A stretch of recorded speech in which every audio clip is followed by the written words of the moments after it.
Hello बच्चों, today's question is in higher vertebrate the immune system can distinguish self cell and non-self. If this property is lost due to genetic abnormality and it attacks the self cell, then it leads to the options are allergic response, graft rejection, autoimmune disease and active immunity. अब इसमें कहता है कि higher vertebrates में अगर immune system अपने self cell और non self को डिस्टिंग्विश नहीं कर पाएगा तो उसकी वजह से इस जेनेटिक एबनॉर्मेलिटी की वजह से ये क्या करेगा, अपने ही सेल को डिस्ट्रॉय करने लगेगा। तो उससे क्या होगा, तो यहाँ पे एलर्जिक रिस्पॉन्स तो ये हुआ कि किसी एक एलर्जेन से हमें, ये जो एलर्जेन है ये हमारे इम्यून सिस्टम को एक्टिव कर देता है, ठीक है, तो उसकी वजह से एलर्जी होती है, तो ये एलर्जिक रिस्पॉन्स तो नहीं हो सकता। ग्राफ्ट रिजेक्शन में क्या होता है कि जब भी ग्राफ्ट जो है, फॉरेन ग्राफ्ट जो है आपके बॉडी में लगाया जाता है तो बॉडी जो है उसे अपनी नॉन सेल्फ की तरह ट्रीट करता है।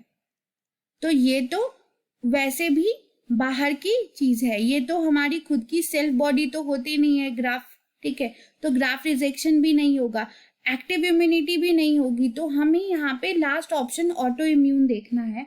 तो ऑटो इम्यून क्या कंडीशन है, ये एक कंडीशन होता है that arise from the abnormal immune response to the normal tissue, ठीक है। नॉर्मल टिश्यू पे जब हमारा इम्यून सिस्टम एबनॉर्मली एक्ट करने लगता है तब उस डिजीज को हम ऑटो इम्यून डिजीज बोलते हैं। इसमें क्या होता है कि हमारा इम्यून सिस्टम जो होता है वो फेल हो जाता है, रिकॉग्नाइज नहीं कर पाता सेल्फ सेल और नॉन सेल्फ सेल में, ठीक है। अब इसके कॉमन सिम्टम्स अगर हम देखें ऑटो इम्यून डिजीज के, तो वो क्या होता है, low grade fever, okay, low grade fever होगा, टायर्ड होगा हमेशा person, feeling tired.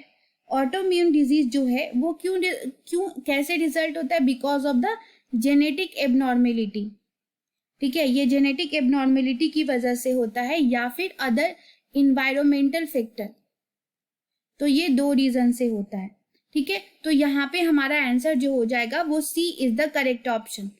Thank you, best of luck.